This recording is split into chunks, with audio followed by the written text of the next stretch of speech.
Now is the time to accelerate innovation. T-Mobile for Business is powering Formula One Las Vegas Grand Prix operations and epic fan experiences with secure, reliable 5G connectivity. Because an event this big and this fast deserves a network that can set the pace. See what our 5G advanced network solutions can do for your business at T-Mobile.com/now. View 5G device coverage and access details at T-Mobile.com. Introducing the first ever Grand Highlander, a mid-sized SUV with the ideal combination of space, performance, style, and advanced tech. The roomy Grand Highlander boasts 3 spacious rows with available seating for up to 8. Its available 362 horsepower hybrid max powertrain unlimited and platinum trims delivers the power, acceleration, and efficiency so your family can take on any adventure. There's even a standard digital key, a panoramic view mirror, and a 12.3-inch multimedia touchscreen, so you always arrive on time. Live life grander in the first ever Toyota Grand Highlander. Learn more at toyota.com/Grand Highlander.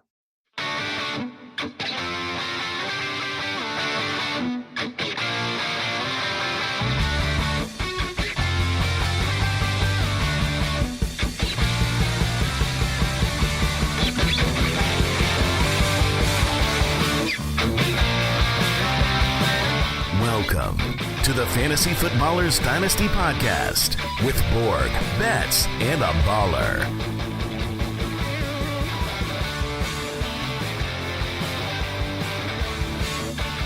Welcome in. It's Wednesday, January 31st. We're back. Fantasy Footballers Dynasty Podcast. I'm your host, Kyle Borganoni, and I'm joined by Matthew Betz and Mike Wright. Good morning, hello. Last football game on the schedule. Mike, why are you laughing? Last football game on the schedule, boys. Super Bowl is ahead, which means it's officially prospect season. The good morning guy. I mean, have you guys seen the meme of the gal is a newscaster and she says good morning about 10 times in a row? Something like there was a glitch in the Matrix, and she's just like, "Good morning, good morning, good morning, good morning, good morning." Like, something went terribly wrong.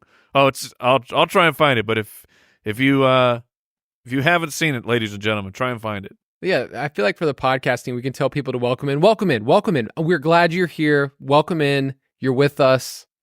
Welcome in.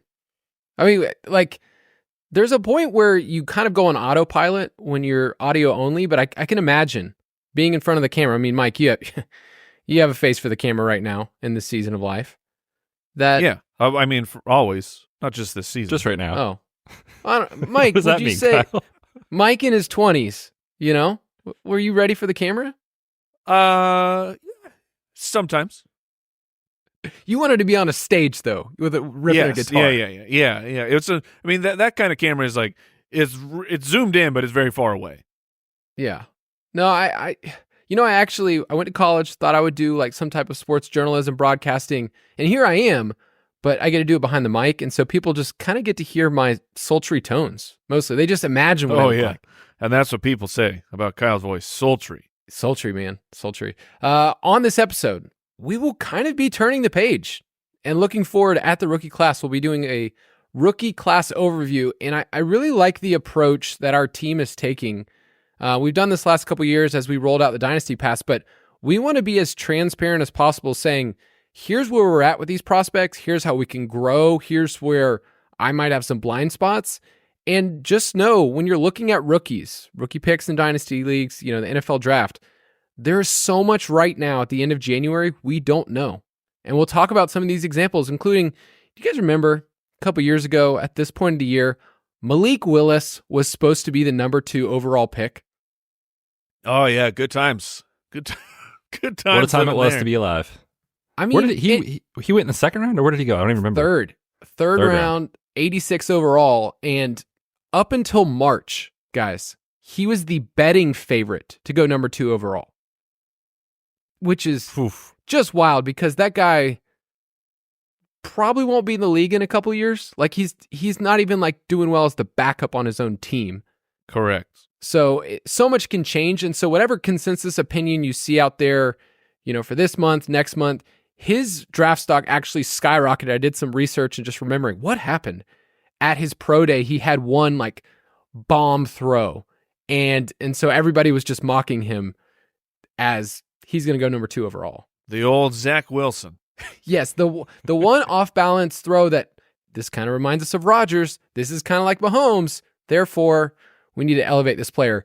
On draft day, I looked, his over-under was 13.5. Like that's where on draft day, that's where people thought he was going to be drafted. He dropped, another 2 rounds. So I feel like when that happens, like the book comes to you and they're like, you got this so wrong that you owe us more money now. like you were not even close, sir. Like I award you no points. Yes.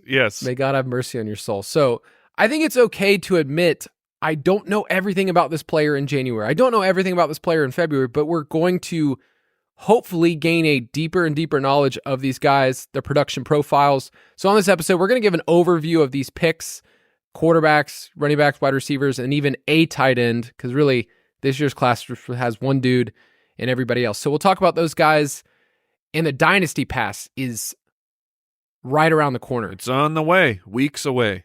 Yeah, so Super Bowl Sunday, we will release the 2024 Dynasty Pass, which is part of the Ultimate Draft Kit Plus. If you want to get that at ultimatedraftkit.com. Betz, you are about halfway through going through these teams, mowing through all these teams with the team opportunity. So, any insights, anything that's blown you away as you've gone through these teams? I mean, really, we know the draft order except for 2 more teams, and we kind of know who's free agents. So you have a lot of pieces of the puzzle already. Yeah, it's a very fun exercise every offseason to kind of just take a step back and realize where these teams are at with their cap situation, their NFL draft capital, and then just like what players are leaving the team, most likely in free agency, or what other team needs. And like, man, you go through some of the teams and you realize, yeah, the depth chart seems pretty thin. But then you look at the names like on the depth chart, teams that are players that are leaving from free agency, and you're like, holy crap, man, like this is an elite landing spot for a rookie or a free agent. I just finished doing the Ravens after they unfortunately lost this past weekend. Their running back situation is not good. It is Justice Hill and move on. So again, an elite landing spot. Is Hill still under contract? 1 more year. Yeah, he's got 1 more year. Okay. But Gus Bus is a free agent. Obviously, J.K. Dobbins with the injury is a free agent. They really don't have anyone besides Justice Hill right now. So one of those spots that stuck out to me, I was like, whoa, let's see where one of these free agents goes. Could be Baltimore for a pretty sweet spot. The King. The King is on his way. Look, teams like the Ravens are so strange to me because as an organization, for as long as I can remember, you go, that is a well-run organization. They have, was it Ozzie Newsome who kind of set the mold of this is what you like. Let your players go and get free third-round picks. Get free compensatory picks and rebuild your team that way.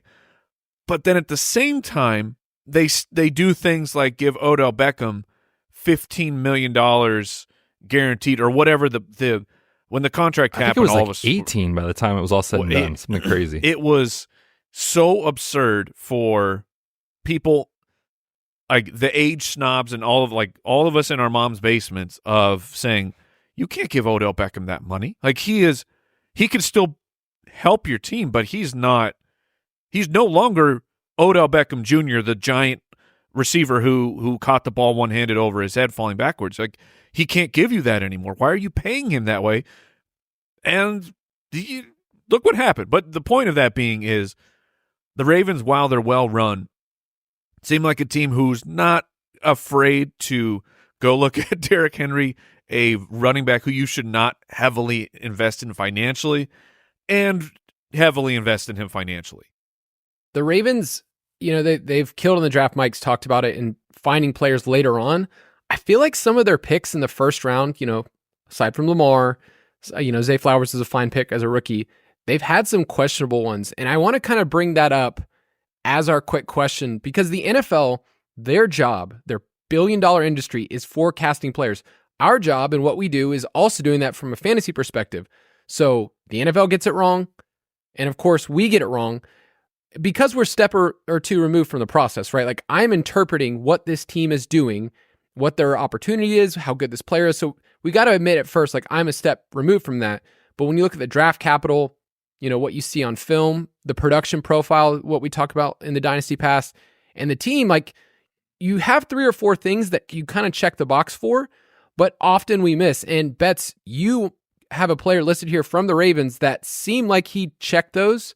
And so let's each kind of list a player that we thought coming into rookie drafts, we thought coming into the process, like this player makes a lot of sense. They had the draft capital and it just didn't work out. Yeah, the guy you're talking about is Rashad Bateman, who was taken 27th overall. This was back in 2021 in that draft. And at the time, I went back and looked at the roster, kind of remembering like, okay, he had the draft capital. He was a guy that a lot of people liked on film. He also had a lot of production at Minnesota. And I remember kind of thinking like, who was on the roster at the time? So I went back this morning and I looked and it was like, okay, they had Hollywood Brown. They obviously had Mark Andrews, but it was kind of before like Mark Andrews was truly, truly elite. And at the time, Hollywood Brown was kind of like a no man's land type of player. He wasn't really a bona fide number one. And people thought, oh, Rashad Bateman could step in and be the one on this team. Or at least he and Hollywood could have that 1-2 punch at wide receiver. And, the rookie season was okay, over 500 yards. You're like, okay, it's at least showing me something here. But then in year 2, had the Liz Frank surgery. Then this past offseason has a little bit of an public dispute with the GM on, I think it was like Twitter or something. And then they draft Zay Flowers, and you're like, okay, they are telling us what they think of Rashad Bateman, that he can't necessarily be the answer. But at the time, I mean, it looked good. The draft capital, like I said, was there. The production was there. Hasn't worked out. He has, I believe, 1 more year left right now, assuming they're not going to pick up his 5th-year option. He'll have 1 year left with Baltimore, and then kind of in no man's land for fantasy, given that he hasn't done anything in the last 2 or so seasons. Their picks are wild. I went back to 2014. So over the last decade, Brashad Perryman, they took 26 overall, which is wild. Hayden Hurst, we talked about that. I believe it was last episode. Like they took him ahead of Mark Andrews, Hollywood Brown, who was gone in a couple years, Rashad Bateman, and then they took Flowers, who looks like a high floor pick. But there's some all pros or skill players. It's skill players in the first round that they have been struggling with. Yeah, and we'll go through the list of players, but man, there's so many hit or miss players that you don't think about because rookie fever picks up over the next 2 or 3 months that everybody you're going to see through a rose-colored lens. Mike, you have a wide receiver that went in the top 5 in the draft and now doesn't even have a team. Well, it's weird because this player, like when you evaluate his entire career as a pro, I don't think it is a bust, but for a very, very long time it was, and it's Corey Davis, who the fantasy football community was overall very excited for Corey Davis. I mean, he was an absolute production juggernaut. He was at a smaller school, so that was something that you had to like factor into your analysis. Will this translate? Would he have been doing this at a bigger school? But then the Tennessee Titans said, yeah, it's going to work out for Corey Davis, and we're going to take him. Where was he drafted? He was top 10. I don't remember 5th. What number. 5th. Yeah, I mean, just the expectations for him were outrageous, and everything was there for him. Those 4 boxes that Betz ran through, he checked every single one of them, and it wasn't until much later on in his career in Tennessee that he even was able to do anything, gets the big payday from the Jets, and has kind of, I think he had a season for the Jets where it was okay, but has now basically vanished. And that's just, Corey Davis to me is like this is the exact thing you were talking about, Kyle, of how can NFL teams get these things so wrong? And, thinking through it, as I often do, from a more philosophical standpoint, is especially on the outside, like we have no way to measure these guys' personalities, their mentality, their work ethic. And I'm not calling Corey Davis' work ethic into question. I'm saying there is a different level that you need to put in college compared to being a professional. You always hear players of like, hey, what happened? What do you credit the escalation of your career? When it was, they always point to veteran players who say they came in, they showed me how to be a pro, And it always sounds like, yeah, that's just yada, yada. That's teammate speak. But I think there is really something to that you have to learn how to be a professional. You have to learn what the amount of work that you have to put in, the way that you have to take care of your body, and just overall tenacity. I mean, I don't sit here and proclaim that I could play in the NFL because I'm too soft. like there's, I mean, I remember playing flag football and watching like just recreational flag football and watching guys out here full laying out to try and catch a pass, and I'm like, nah, man, I'm not doing that. Like breaking a collarbone here, playing rec football, so I can go back to my job and have a bum arm forever.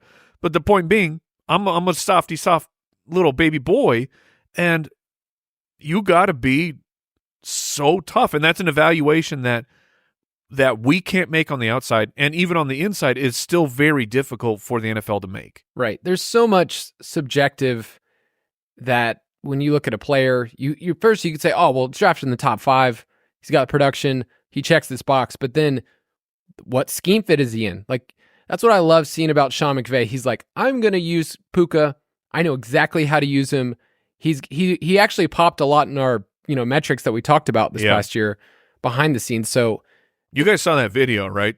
Yes. The draft video, and we're like, they're like, we're gonna nail this pick. This is gonna be incredible. Yes, what a great feeling. But by the way, that draft that Mike was talking about in 2017, I mean, the picks after Corey Davis. So the Jets took Jamal Adams, then the Chargers took Mike Williams, 7th overall. 8th overall is some guy named Christian McCaffrey. John Ross at 9th overall. The Chiefs traded up and took some guy named Patrick Mahomes, 10th overall. Marshawn Lattimore has been awesome. Deshaun Watson at 12, but also Cooper Kupp was in this draft. I mean, there's some ballers. Hey, George Kittle. What about the guy picked ahead of Corey Davis? Oh, Uncle Len, baby. 4th overall. Never forget. Man, what a time, man. What a crazy time. I'll throw out one more wide receiver. It seems to be our theme, where it hasn't worked out in the pros. But if you would have asked anybody, and I went back to look at rookie drafts, in 2020, would Jerry Jeudy going to be a wide receiver, top 15 fantasy wide receiver? I think everybody said, yeah, he'll get there. He definitely will. And it hasn't worked out. Apart from a touchdown barrage the year before, at the very end of the year, it's been pretty bad, where he was an Alabama wide receiver, and everything we had before that draft was Alabama wide receivers in the NFL crush. I mean, it was Ridley before that. It was Amari Cooper. It was Julio. These guys crush. And he was one of the best. Like, on film, Jerry Jeudy looked like a player at Alabama that you said, oh man, look at the separation. Look how they use him. He's going to be one of the greats. So he checked almost every single box. The opportunity was there. And yet Jerry Jeudy has done next to nothing except for one top 24 season. He's somehow going to get a 5th year with the Broncos. But looking at that rookie draft, guys, I mean, it's that's my biggest takeaway is looking back into the past of rookie drafts is only pain. It is pain. I mean, this was the Clyde Edwards-Helaire 101. That was it. You threw your 101 into the garbage, which guilty. I did it. I overvalued opportunity. John Taylor, I mean, even with everything that's happened in the ups and downs, that's still a smash pick. But Jerry Jeudy, terrible pick. DeAndre Swift, for the most part, a bad pick when you start factoring in with the guys we're going to talk about.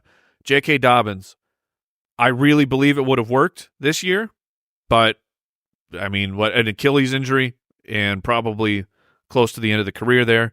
But then it's, CeeDee Lamb and Justin Jefferson. Yes. Oh, man. And it wasn't immediate for CeeDee Lamb. Like, Jefferson is the name on this list that if you had a pick before sidetrack. This is why we talk about take the inputs that the NFL is giving you, but don't be afraid, because taking the ADP player who you are, quote, slotted to take, sometimes it works, sometimes it doesn't. So stand on your merit of, no, this is the guy that I believe in, and don't be afraid, to take Justin Jefferson if that's who you believe in. it could turn into a big miss, but it's just hitting on the players that you believe in versus missing on the players that you don't believe in. I mean, there is a strong mental warfare that happens when you miss on a player that someone else told you to like, but you didn't like them. One of the worst feelings in all of fantasy football. And if you just want to, feel sick and twisted and go through all these picks, I have an article out that's called Breakouts and Busts for the last 5 years of rookie drafts, and you'll go, what the heck? Because it's easy to look back in hindsight and say, what, Justin Jefferson, why was he going at the back of the first round in rookie drafts? Because, well, he was taken behind CeeDee Lamb, he was taken behind Jerry Jeudy, he was taken behind Henry Ruggs, who's actually the first wide receiver drafted in the NFL draft that year. So at the time, you can see how these things make sense. It's more of just, I think what Mike's saying, don't go in and say, this is what I have to do. Stay water, be open to changing your mind. And we'll talk about these prospects that we're going to, go through today. It's like, I have a initial opinion. I have a gut reaction. And on some of these guys, I have zero clue. Like, I'm not going to pretend to say, I know everything about Bo Nix and, his film from Auburn and his film from Oregon, and here's what he's going to be. But I want to kind of progress and think this is what he's going to be as we move forward. But Betz, any last thoughts on just rookie drafts and how to stay water? I mean, yeah, if you just go back to the last 5-6 years and you look at the ADPs and you look at who hit and who didn't, Mike laid it out perfectly. And like the reality and expectation is that you should probably expect your rookie pick to not turn into a superstar.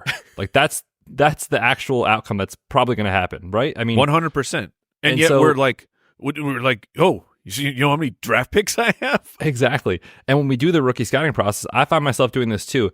I tend to try to look at everything positively of like, oh, this guy could be this. Yep. Like Rashad Bateman, like he could be this with Baltimore. It's like, well, yeah, he could, but is that a 10% chance, a 20% chance?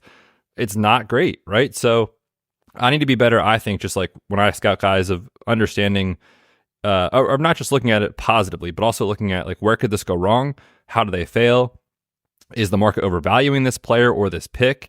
We see that all the time, every single year that happens. And so, like Kyle said, don't be afraid to kind of, have your own stance on players.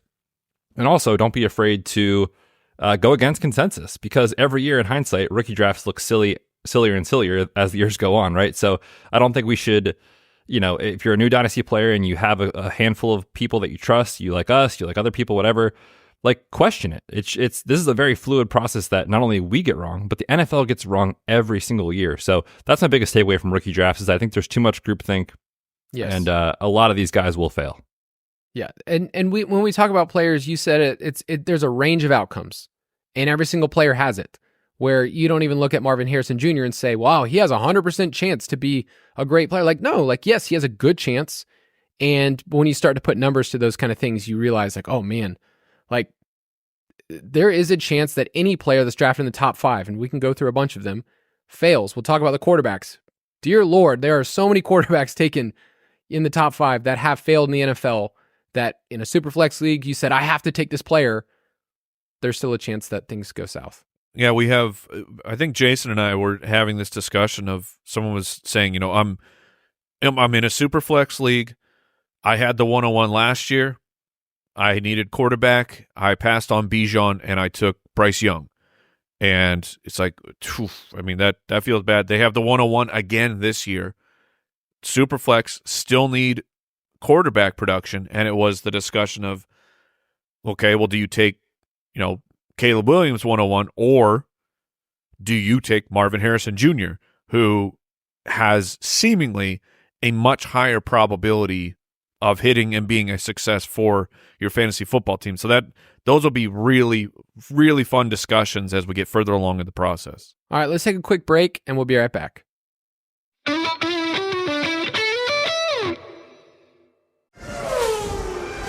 Now is the time to accelerate innovation.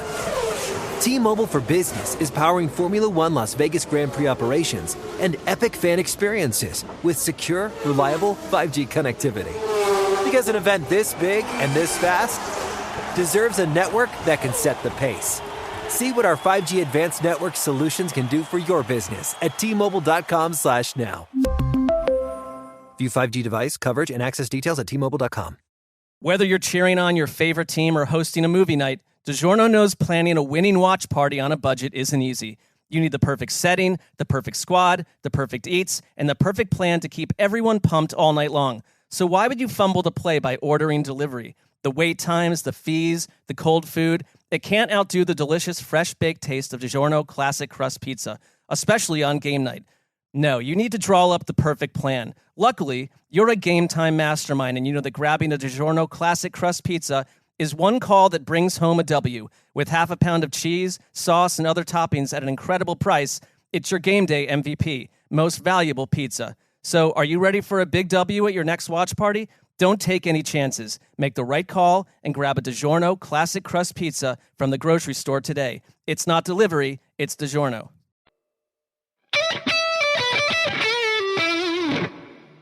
All right, we're back, and we're going to talk about these 2024 rookies. And this part of the process makes me so happy because some of these guys are just blank slates. I look at some of my rookie picks. I was looking at one of my leagues this morning, and wow, I got the 103. I think I have like 4 picks in the first round. I'm like, even from our discussion a second ago, I'm like, man, if half of those turn out well, like I feel great. It's not a guarantee. So it's a good time of the year to start all over, get a fresh view. Don't just copy and paste what you see out there on Twitter. So let's get into it. Rookie Fever. I feel like I'm starting to pick up the momentum now where, we were still, we were in the playoffs, and Betz and I have been doing playoff DFS. Now we just have one more game left, but now I think I'm like fully in. This morning I made this giant spreadsheet that kind of gives my confidence levels. Nerd. I know. What a nerd. It was this game great. is played in spreadsheets, Kyle? Get your hand in the dirt. Sorry. It was my model. My proprietary model that happens to be a spreadsheet with like very simple formulas in it. But looking at this class, looking at what mock drafts say is going to happen, and then going, I don't know if that's like where things move. Like right now, we looked at a mock draft the other day that came out and had like 7 wide receivers in the first round. I think it was.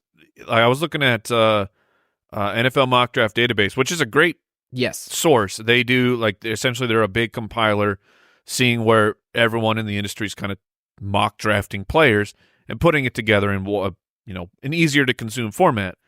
And it was like of the projected top 32 picks, I think there was 9 currently projected wide receivers going in that range. It's unlikely to happen, but the fact that we're talking about it right now, people are that excited about 9 wide receivers. Like that's a good time. The same thing with if you look at a lot of consensus mock drafts, they're going to have 3 quarterbacks in the top 3. They're going to have Marvin Harrison, and they might even have another offensive skill player in the top 5, which would be just wild. So there's a lot we don't know right now. And just an overview of the class, we'll go through position by position. This is not an exhaustive, we grinded the tape for every single player. We will have those episodes coming out where we review all the quarterbacks, what we think based on film, kind of give a range of outcomes for these players, some comps. But the 2024 class, guys, is loaded with offensive skill players for fantasy. And that's pretty awesome. Like a lot of times we're kind of like scratching and clawing, like, is this guy really worth the, 107? And we're kind of like pushing Sky Moore up the board a couple years ago where it's like, how dare you? How dare you? That was good times, guys. But I feel like if you are a super flex drafter, you got to be really excited about having an early pick because there are a couple of quarterbacks that are, seem to be consensus, seem to be up there right now. Caleb Williams is minus 900 to go number 1 overall. So that's a pretty good sign. Things could change. But if you stockpile picks for this year, you should be excited for quarterback and wide receiver. We're going to talk about running back because it's a pretty weak class. And that might change the supply and demand, what usually we see in rookie drafts. So we'll talk about that in a second, but let's start with quarterbacks. I mentioned Malik Willis earlier as kind of like a case study of how things can change over the span of the next 3 or 4 months. Last year, let's go back to last year. CJ Stroud at one point was the favorite to go number 1. And then he took a test that none of us actually know what it meant. And it changed the course of the betting world, the Wonderlic test. No, the is S2 S2 the Wonderlic? Yeah, I thought they were different. S2, sorry. S2. Yeah, S2. S2. It was the whole dude. See, this I was don't like, even care. I don't even know. For a month, this was all people talked about. S2 versus Wonder. Like, what does it mean? Can he process? What a time. So I remember doing my rookie profile for CJ Stroud, and I said it on, I think we said it on the main show too. It was my favorite one I've ever done of any prospect since 2016. And we talked about on the show, we talked about, the intermediate thrower that he is. And he's more of like a point guard out there, despite, he's tall, like he's legit. And, it's like, I have this going into it, and then am I supposed to change how I feel because this is how the crowd feels, and this is the emotions that go into it. So think about that with CJ Stroud. But on the other side, think about this with Will Levis. What would you guys, Mike, how would you categorize how we felt about Will Levis as a prospect, okay? Beyond just as a person. Coming into the draft season, we were trying to be nice, lower than the consensus. We were not impressed with Will Levis. We saw several red flags that we thought would not transfer to the NFL. One of those things, I remember Jason saying this all the time, is like, and he did it in the NFL too, is like, this guy cannot see when pressure is coming. Like he's unaware, and he's also willing to take on hits. The way that you kind of see Josh Allen's like, look, sometimes Josh Allen, you need to get down. Other times he wants to jump over somebody. And Will Levis went from being the betting favorite to go number 2 overall. Do you guys know he was the betting favorite the day before the draft? I didn't remember that he was number 2. I remember the whole CJ Stroud madness very, very well, as we were, whatever. We're really getting really fart sniffy on our CJ Stroud takes, just letting that be the only thing that we talk about. But I was so angry that they would even consider CJ Stroud not being the number 2 overall pick. I was angry about it. And then someone at the book got news because Stroud just went from like plus, the number got smaller. And I mean, this was over the course of like 15 minutes. This thing went from plus money to do not put a bet on this because you're not going to win a single dollar. So, but I get Will Levis was the one who was supposed to be number 2 the day before. Oh my gosh, man. Yeah, Betz. I know we got to do a lot of betting stuff on DFS and betting podcasts and stuff, but like, we had that crazy thing with Levis where some guy on Reddit said he had some information about him going to Carolina, and it changed all the odds, and he ended up going 33rd overall. But my point of bringing this up is not to dunk on anybody or to say here's where we were right, here's where we were wrong, but more say things change in the public's opinion of the quarterback position a ton. And this year we have a lot of different quarterbacks to work with. Yeah, and just to add on that, with not that betting lines in the NFL draft correlate a ton to Dynasty, because a lot of us are drafting, of course, after the NFL draft, so we kind of have the information, but it does give you kind of this sense of like, oh, this is definitely what's going to happen, and this is what the market is telling me. But these lines are so off, man. Like they're not created with an algorithm or with math. It's like kind of feel based, right? And the case in point, like CJ Stroud going from plus whatever he was to a lock to go number 2 within minutes, leading up to the NFL draft is case in point on this. So yeah, again, with like guys like Will Levis and Malik Willis, at some point in the offseason, if you had those dynasty picks, you were like, okay, these guys are going top 10, like that's definitely going to happen. And you viewed them that way until they weren't, right? So so much can change between now and the NFL draft that I would just be careful of whatever you see out there as consensus. Almost certainly is not going to happen come draft day. Right now, there's mocked about 5 to 6 quarterbacks in the first round, which is a lot. I'd put the number, 4.5 is kind of the betting number that I threw out there. But the names that you probably know are Caleb Williams of USC, Drake May from North Carolina, Jaden Daniels, who just won the Heisman from LSU, and then Michael Penix Jr. from Washington, Bo Nix from Oregon, and J.J. McCarthy from Michigan. I want to start off with Caleb Williams because it seems like he's going number 1. It seems like everything we've been told the last couple years is generational player. If you're in a super flex, you should take him. Mike was bringing up that conversation earlier. I mean, just look at 101s in the NFL draft. We're not even talking fantasy yet. They haven't all worked out, people. I don't know if you know that, but like even quarterbacks, going back to 2015, it was Jameis, then it was Goff, Baker, Kyler, Burrow, Trevor Lawrence, and then last year, Bryce Young. If you were to use the 101 in a superflex on those guys, how many of those would you have been happy with? Ooh. Burrow for sure. Yeah, Burrow for sure. And I think you're probably still happy with Kyler. I mean, but like Kyler's just it's so strange because I'm an Arizona boy, and even I forget, like, dude, he was dominant for not just the NFL. He was dominant for fantasy football, and then the team tanked and he tore an ACL and that was like in that short span of time, it feels like Kyler Murray is now not. It's like everything that he did is erased. Like he didn't just do that recently. So yeah, I'm gonna say if you have the 101, you're happy with Kyler and you're happy with Burrow. I think this year, I have 101 in a league, and I've kind of been back and forth between two guys already, but I'm open to saying I'm not just taking a quarterback. Is there anything that you guys so far just say like, hey, fantasy-wise, this is what would keep him from being great? So let's say it's the Bears. It's really hard for me to paint a negative light. There is a huge chance for a median outcome for any player. When we go through his profile and we talk about his film in a couple of weeks, I'm sure there's going to be things that I bring up. I'm like, well, everyone's saying this, and here's my contrarian view. But in terms of a high floor, in terms of an opportunity right away, it's pretty great. And it's pretty great that we've seen him in college be Mahomesian and put up video game numbers too. So I don't know, any initial thoughts before we go into the process over the next couple of weeks that you're just, any red flags or anything that you're like, here's my initial feel? I mean, I'll jump in real quick on Williams. First thing before we move on, the Bears are already posting Justin Fields highlight clips on their social media after they previously posted Andy Dalton QB1, signing him in free agency and then taking Justin Fields. So just be careful with what you see on the Bears social media, whether or not he goes there. They gotta keep the value up. It was so good. But just on him, like, I think the thing with these guys that we need to have a long-term view on is like the Trevor Lawrences of the world of like, oh, this guy is going to be the next prospect. He's kind of had that in his profile for the last 2+ years, I would say, if you're into college football. So he has kind of the pedigree that you're looking for.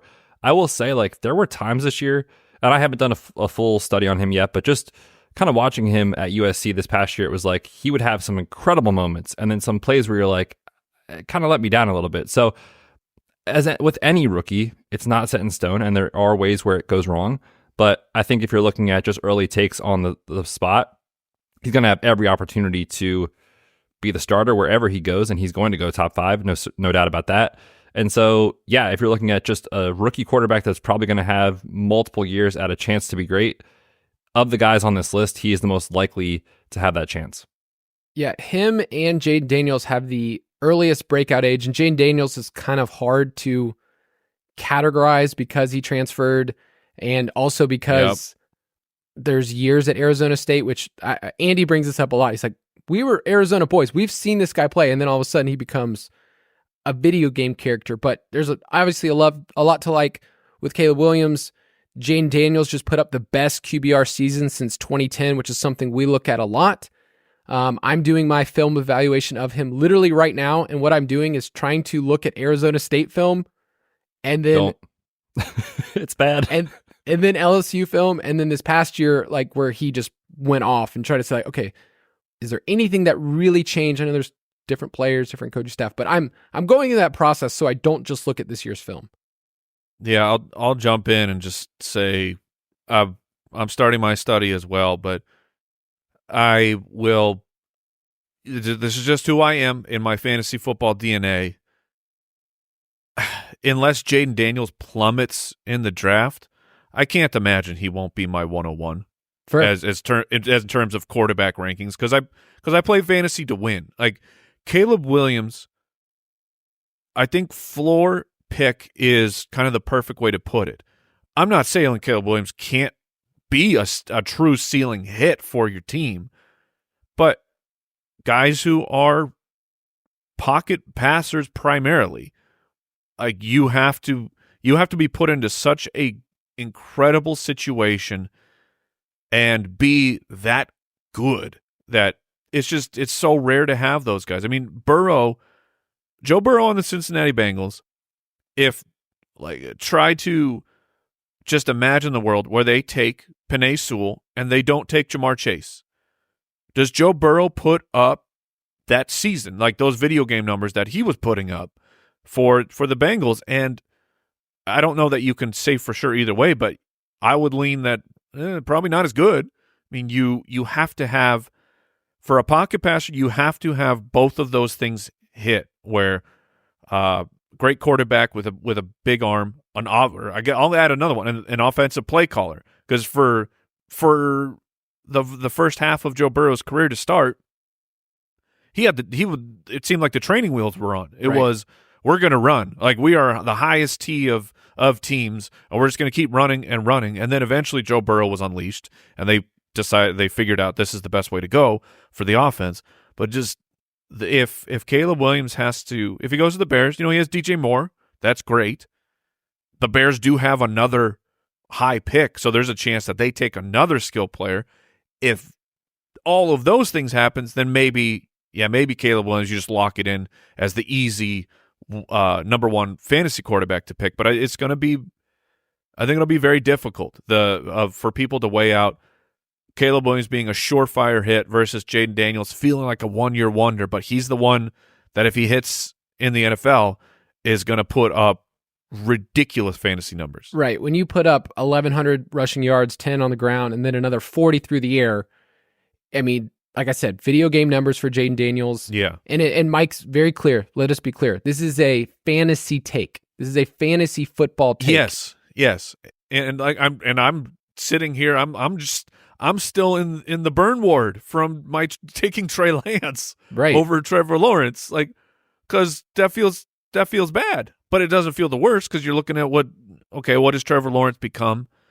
Trey Lance over Trevor Lawrence, 100% incorrect, but it's still the process that I will probably take. I'll be a maniac. Yes, and right now it's consensus in NFL draft terms. Caleb Williams won. Drake May of UNC, who also has put up awesome numbers, dual threat numbers at UNC, at Washington, which would just be hilarious if he went in there for Sam Howell. And then Jaden Daniels is kind of seen as the third, which is New England there. So those are kind of the three. Man. And now I'm just remembering that it's probably going to be Ben Johnson to Washington. Dude, these are some really tricky situations to navigate, because Ben Johnson with McLaurin and Dotson and his pick at quarterback. Oh man, this is going to be a rough one. Yes. I'll throw out a couple more thoughts real quick. In the initial process, when I look at prospects, we look at their age, we look at draft capital, we look at production stuff, and Michael Penix Jr. from Washington, Bo Nix from Oregon will be 24 after the draft, so like this summer.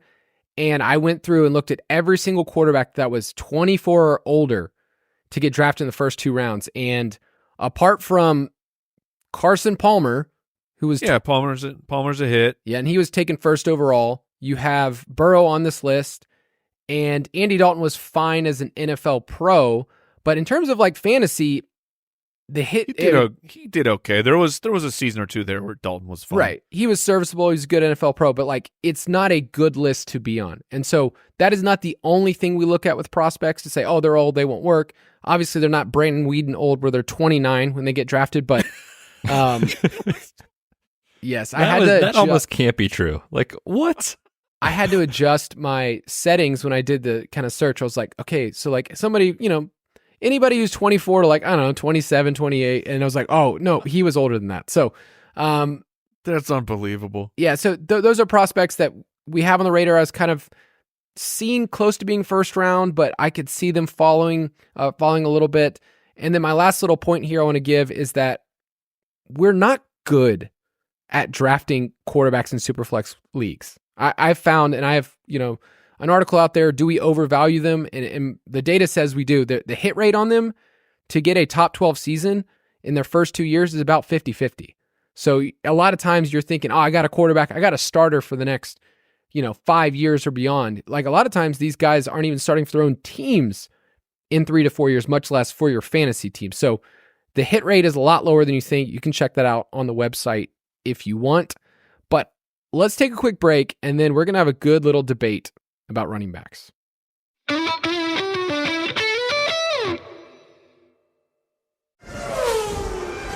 Now is the time to accelerate innovation. T-Mobile for Business is powering Formula One Las Vegas Grand Prix operations and epic fan experiences with secure, reliable 5G connectivity. Because an event this big and this fast deserves a network that can set the pace. See what our 5G advanced network solutions can do for your business at T-Mobile.com/now. View 5G device coverage and access details at T-Mobile.com. Whether you're cheering on your favorite team or hosting a movie night, DiGiorno knows planning a winning watch party on a budget isn't easy. You need the perfect setting, the perfect squad, the perfect eats, and the perfect plan to keep everyone pumped all night long. So why would you fumble to play by ordering delivery? The wait times, the fees, the cold food, it can't outdo the delicious fresh-baked taste of DiGiorno Classic Crust Pizza, especially on game night. No, you need to draw up the perfect plan. Luckily, you're a game time mastermind, and you know that grabbing a DiGiorno Classic Crust Pizza is one call that brings home a W. With half a pound of cheese, sauce, and other toppings at an incredible price, it's your game day MVP, most valuable pizza. So are you ready for a big W at your next watch party? Don't take any chances. Make the right call and grab a DiGiorno Classic Crust Pizza from the grocery store today. It's not delivery, it's DiGiorno. Guys, 2024, this ain't your mama's running back class. In fact, I'm going to the list. There's not a lot of guys I like, but the one thing I will say is there's bigger dudes here. Last year, we had some itty-bitty baby boys, as Jason says. We had Jahmyr Gibbs, sub 200 pounds. We had Achane, sub 200 pounds. And we were like, are these guys big enough? And of course, they crushed for fantasy, but this class is bigger, girthier. I don't know. What's the word I want to use? Thicker. Thick boys? We got thick boys. The thick boys. All right. Yeah. We got thick boys. So the running back class this year, the draft capital will likely not be as good. Except for the consensus number one running back. He's not a thick boy. I'm Blake. Blake Corum. Do you not see him everywhere as the kind of the consensus number one right now? Am I misreading that? I think most people I see on lists that he is up there, but there's this cluster of about 3 or 4 guys that I could see all in there. That's what I've seen too. He's older. We'll talk about him, but just 5'8", 213. But he's a champ. He's a tiny little tank. So, Mike, you've gotten to do a little bit of early running back scouting. Any early takes on these guys? Just that's where it started with Blake Corum, and maybe it could have rapidly changed already. That's how quick things are moving right now. But I saw a kind of a 3-pack of these are the top guys. So the 3 names, the big names at least that I'm seeing out there: Blake Corum, Jonathan Brooks, and Trey Benson. And these names are according to mock drafters. So I'll put it in that type of a term. So I started with Blake Corum and I started with Jonathan Brooks, and it was okay. I can see some things, some upside, but I don't know about this. And then I messaged Kyle, and I think I said I'm just sad. I'm sad watching these 2 guys. And then I said, wait, hold on. There could be some lights. There could be some light. And I watched Trey Benson, who's at Florida State. And guys, we're early on in the process, so I'm trying to be prudent and pump the brakes to myself. But I was very much enjoying watching Trey Benson and looked like a guy. It was snap one, immediate. Watching Blake Corum, watching Brooks, and then the first snap of Trey Benson, you went, oh, that's an NFL pro. So at the very least, we have one guy so far that I can be excited about. We'll see, because I would say, do you guys agree that the Dynasty community had already proclaimed last year, hey, the 2024 running backs, it's going to be pretty rough. So the fact that we can find any in there, that's okay. It's a little bit of a light. Go ahead, Betz. Yeah, I just think too, when you compare it to last year, it's man, we were so spoiled with Bijan 8th overall, Gibbs 12th overall. These guys were so good. That I'm with you. The running back class as a whole is quite weak. Not to mention Jonathan Brooks is coming off of a torn ACL to add some uncertainty about his rookie season. So yeah, just in general, not super excited. And we'll find, I think, a couple diamonds in the rough in the class, but you're probably not going to see any round 1 guys. You're probably not going to see a ton of early round 2 guys. And so when we talk about draft capital mattering, especially at running back, like the day 3 picks, the hit rate is so low. And I think you're going to see a lot of running backs go on day 3 this year based off early projections. So we'll see if that comes to fruition or not. But just in general, I think it kind of elevates if you're someone holding like a back of round 1, like a lot of early round 2 rookie picks. My first take on the class is if like you are running back needy, like don't be afraid to flip one of those for one of these pending free agents, for a veteran that has a year or 2 left on their deal. That it does kind of feel like one of those seasons where we might not see a lot of turnover at the position the way we normally do with, the influx of rookies we had last year. So I would say just some of these kind of veterans that aren't sexy might give you another year or 2 because of this class being relatively weak. That's a good take because I just can see those picks. Like I was formatting my round 1, thinking of all the picks that I have, in a league. It's like 103, 105, 106. And then I was looking at one of these picks that was like the 111. And I'm just like, I don't know who's going to land there. I know my team needs running backs, but there's this giant part of the draft where we kind of see these elevated players, these quarterbacks, these wide receivers that are already showing up in NFL draft world as these are the guys. And there's no consensus right now to say this is the running back prospect. So be open to change. Last year, to give you some numbers for Jahmyr Gibbs, I mean, he moved up draft boards. His expected draft position, which you can look if you want to go back on Grinding the Mocks or Mock Draft Database, like 3 weeks before the draft, he was kind of seen as going 43rd overall in the draft. Like that's where he was thought to be. We put out a bet, I remember Betz, that you just for him to be drafted in round 1, and you got really good odds. It was plus 280 for Jahmyr Gibbs to be drafted in the first round, and that was a week before the draft. And then you have some people that are super plugged in, like Peter Schrager, those kind of names that are like, hey, this guy's going round 1. I don't think anybody saw him going 12th overall, but running backs can move because there's not really a consensus. Now, not that high, but I think there's some bigger guys that I like Braylon Allen from Wisconsin is a... Yeah. Yep, I like him too. He's huge. I mean, he's massive, 6'2", 240, great breakout age. So he's kind of interesting as, a player that could carry the load, but I don't know. I'm worried because a lot of people draft based on need at the running back position because everybody needs running backs. In our shows, we've done this in the past that reaching on running backs in dynasty drafts just doesn't work out that well. And so that back of the first round, I'm worried that a lot of these guys, 3 or 4 of these guys are going to be elevated, that the NFL might say they're not really good enough to be there. You feel like that happens a lot in drafts?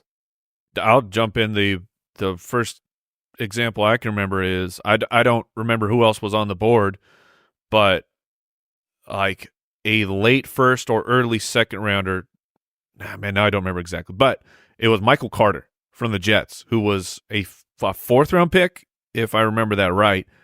But this team needed running backs, so they took Michael Carter, and it was, whoa, man, when there's like day 2 skill players on the board to take the risk. I know I just said take your guy, but there are NFL inputs like Michael Carter being drafted where he was that said the team is not going to be very invested in him, and I mean that played out. If you took Michael Carter in the rookie draft, you probably felt great, like oh, I got a hit. This guy had a whole bunch of receptions.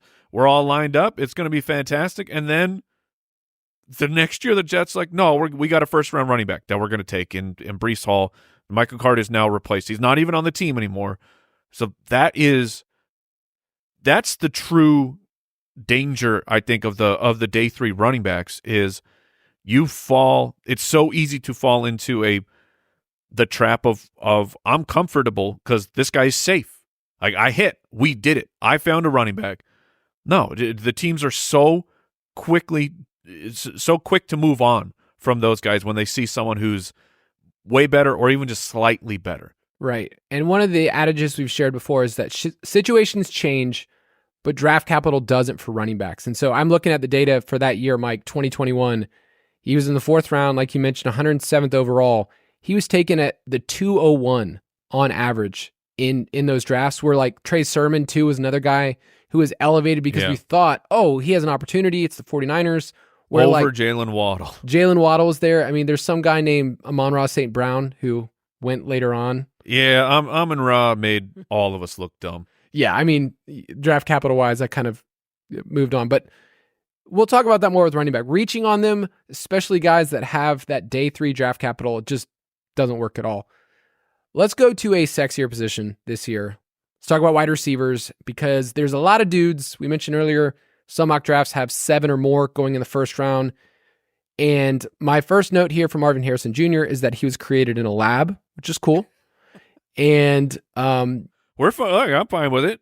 Can I let you guys in a little inside information? Because what do you got?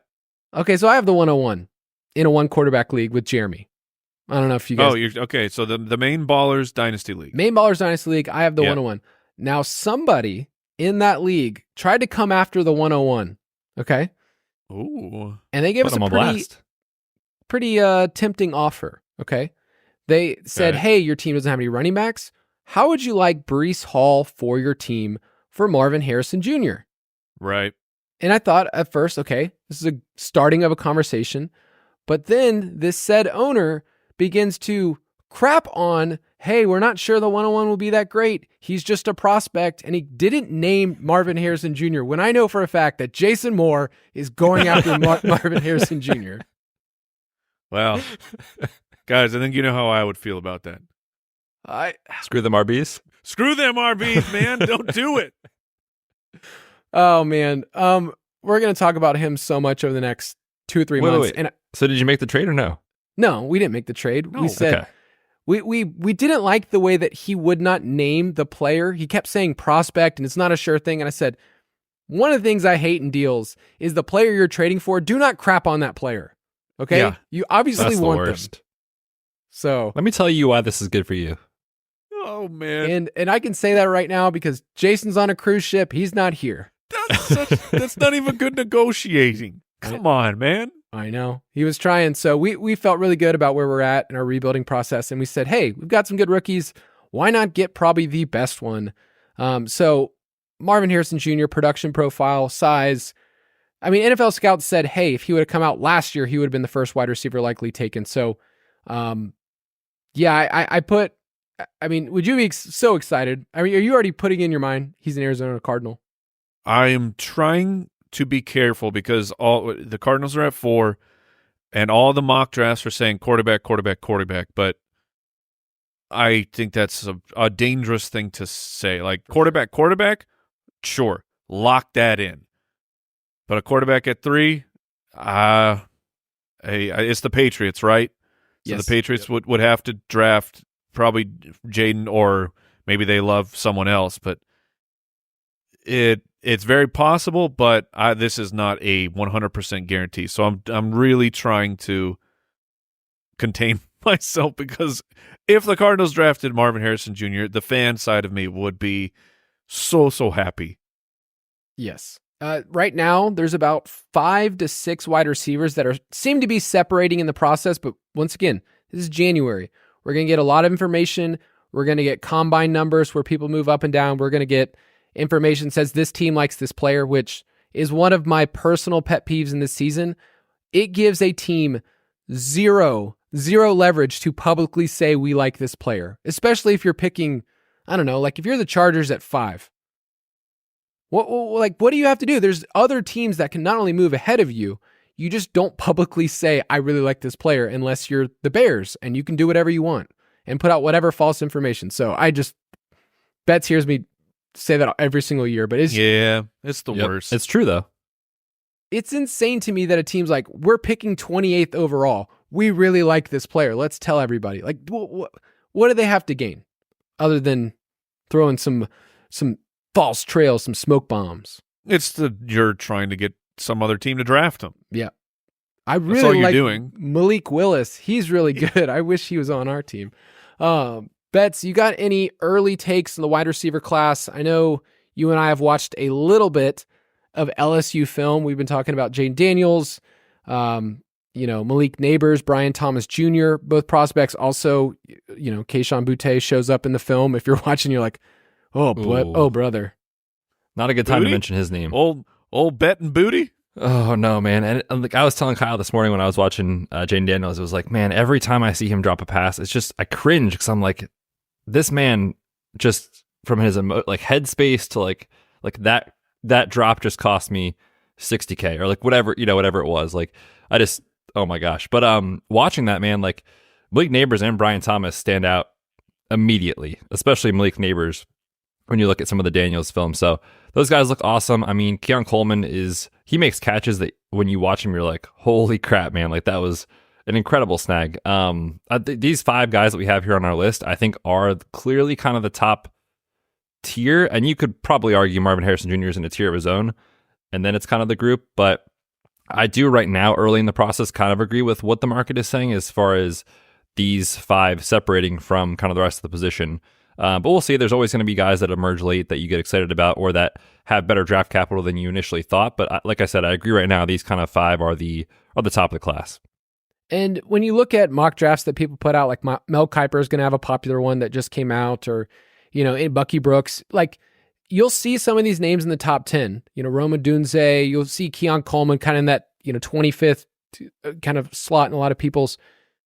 Like, those things are going to change. So don't just lock in, we already know that there's going to be, 3 or 4 guys in the top 10. You just even look a couple years ago, we were like, this is a great draft class. It's like London went 8th.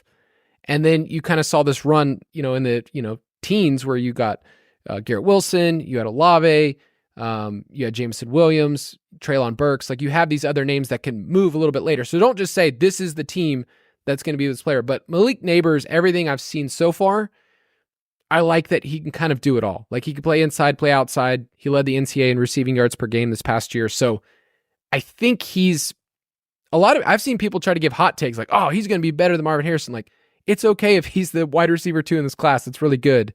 He seems like he's trending towards top 10 territory. This is more of a strategy question for rookie drafts, but is it important for people drafting to just draft wide receiver over your team needs? So let's say, you're at the 108, 107, and you're like, man, I have 3 or 4 wide receivers that are young. The top guys are gone, and I need a running back really, really, really bad. Is it kind of one of those things where you guys, I mean, Mike, you're famous for just saying screw the RBs, but where you're just going to lean into these guys and lean into their career arcs over running backs? For the most part, yes. If it's a day one, I don't think we're going to get day 1 running backs, but a day 2 running back at that point, I'm definitely open to it. Draft capital is still, in my opinion, is still the strongest arrow towards excellent fantasy production. So I if you're creating a model, I have a model. Just however you do it, draft capital is still the heaviest input for that. But I guess day 2 running back over a later first round wide receiver. I'm open to it if my team desperately needs it, but overall, I think that your probability of hitting on the wide receiver is higher. If you do hit, your reward is tremendous because it is a multiple years instead of just even when a running back hits, like Najee hit, right?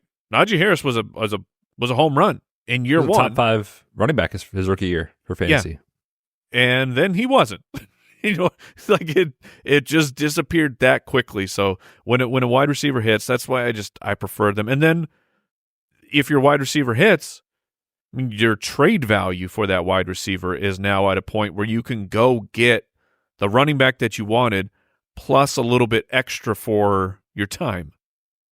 The other thing too with the wide receivers, real quick, Kyle, before we move on, Mike said if they hit, honestly, even if they don't really hit, they still have value for one more year. Yes, because there are people that will see 500 yards as a rookie or something in that ballpark, and you're like, okay, I saw enough. Like the opportunity should be there more in year 2, and you can spin a story where that is the case.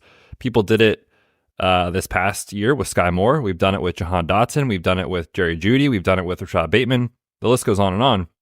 These round 1, round 2 wide receivers that at least show you a little something. If you don't believe in that player after their first year, you still have an opportunity to get out. So I'm almost always trying to draft wide receivers over running backs in that kind of ambiguous situation. If, like Kyle said, if you really need a running back, I get it at a certain point, but in the first round, I'm just trying to make sure I don't have a dead roster spot that I just drafted. That truthfully, it's hard to avoid with running backs. If they don't hit, you kind of know right away it's not going to happen. Where with wide receivers, people will still think there's some hope. And look, I know Quentin Johnson just had one of the worst rookie seasons we've seen in quite a while. There's still going to be a little opportunity. I think that people will be like, hey, you get Harbaugh in here, good things are going to happen for Herbert, year 2 wide receiver breakout. Like, there's going to be people in your league that think that. So I think even for that reason, when they don't hit, you still have a little bit of trade value. I'm pretty sure, didn't he ball out against Michigan in the college football playoffs like 2 years ago? And then he airballed against Georgia? Quentin Johnston. I think that's how it went, yeah. Yeah. I mean, there's a narrative. There's any narrative you can play for these players. I just needed to run something in there. So also, last thing I'll add with wide receivers is in our production profile is a lot of things that we look at. We talk about dominator rating. What's the percentage share that they have of the team's receiving yards and touchdowns? Make sure, if you get the Dynasty Pass, that is a great tool to go through those. You also have a ton of transfers. So some of our breakout years and looking at different players, there's so many different contexts of when were they good and what team are they a part of and did they break out 2 years ago and what's really going on. So you can get all of that in the Dynasty Pass. I'm looking at Xavier Worthy. He's a slot wide receiver from Texas. He's kind of like Jordan Addison, this tall, slender, what is he? Is he going to only be a slot? He has the best breakout age of any wide receiver in this class. Got 12 touchdowns as a freshman. So he's getting some late first, early second. Could he be an impact guy? Those are the factors that you get to look at for any of those players. So in our production profile, I love looking through that. Quickly, we're going to run through tight end because there's one dude. And I feel pretty confident to say that there's one dude because... okay. You sure? You got another dude? No. Jatavian Sanders. I'm even more of but is there even one dude? I'm gonna name my bias as a Georgia boy here. Brock Bowers is from another planet production wise at Georgia. He's sure. He's not normal. The thing that also is going against Brock Bowers, and I've been watching him for years, he doesn't his face, the way he looks, doesn't look like some dominant NFL tight end. No, he's got a face problem. He just doesn't look the part of NFL athlete. He looks like a guy that played on your flag football team. Got to adjust the model. Is that in the Dynasty Pass, Kyle? Do we have a metric for that? Face? Yeah, face model. I didn't say he's ugly. I just said that he doesn't look like a dominant NFL athlete. Okay. Well, you are. So I'm looking at the face. I don't know. Take it or leave it. But the part for me that is why I'm at least putting the question out there is he's not built like a dominant NFL tight end. We just saw over the weekend George Kittle manhandle Aiden Hutchinson on a play. Took Hutchinson to the ground with no problem. Brock Bowers, we'll see what he weighs in at the combine, but I've seen him listed in about the 230s. Right? That's much lower from the prototypical. Yeah, that's about 20 pounds lighter. This isn't a guy. Maybe he gets him to the 240s and we can get rid of that. But I mean, if he's measuring in at the 230s for the NFL Combine, unless your offensive coordinator and team has a very specific offensive vision for this player, you can't use him as a traditional tight end at 230. He'll get annihilated. Correct. Yeah, and the way that Georgia used him was obviously different. He was their wide receiver one. So, yeah, Betz brings up, he's very similar to Dalton Kincaid, where when you look at Dalton Kincaid, they ran two tight ends. Dawson Knox got to do a lot of the dirty work. But I've seen mocks. So Dalton Kincaid, quick weight check at about 240. So, yeah, that's what I mean. That we were so excited for Dalton Kincaid because of that he could become their number one passing weapon. It's pretty rare to see that type of a thing. So that's what we'll have to watch for for Bowers? Like, what is the actual opportunity? Yes. I've seen him go as high as 5 in mock drafts already to the Chargers. And his kind of spot that he's landing is somewhere in that top 10. So if he gets top 10. Dude, if he goes to the Chargers, the Vernon Davis talking is going to be nauseating. Oh, just copy and paste from what they did in San Francisco? Yeah. Yep. Yeah. Do you guys have any early opinions? This is our last little thought on the show, but like, I have no idea where to appropriately draft the tight ends that are drafted this early in the top 10. Like, we didn't have to take Laporta there.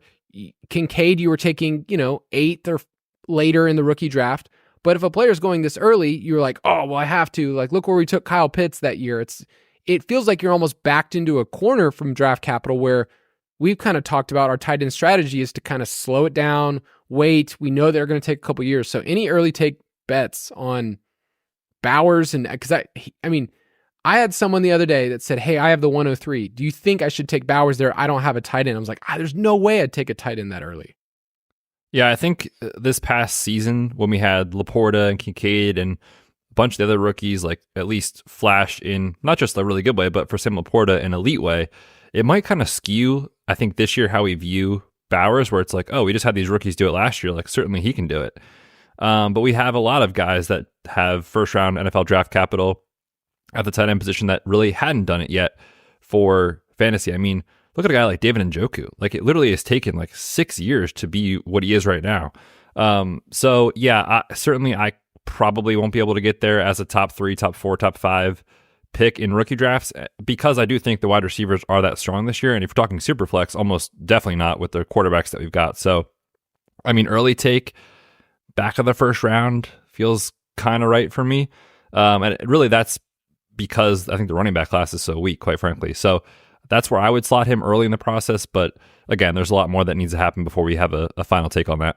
Yeah, my early take is if I have a late first round pick, I'm ecstatic that Bowers is in the draft, that people at the 10, in the Kincaid range from last year, at the 107 through 109, they're going to be shaky and sweaty of how do I not take this player? And I will say, please do it and drop a wide receiver one slot down that maybe goes to me. Yes. I have a couple teams where we have a couple of first round picks. I'm like, oh, that feels like a premium. If I've already got my wide receivers, I can just take Bowers at the, back of the first or whatever. But there's a lot we don't know. Like, Bowers could be a player that we talk about now is like, oh, he's probably going top 10. And then look up later, it's like, oh, he's kind of going top 15. So the consensus changes from whatever right now in January. If you listen back to this episode, you go, you guys were so right.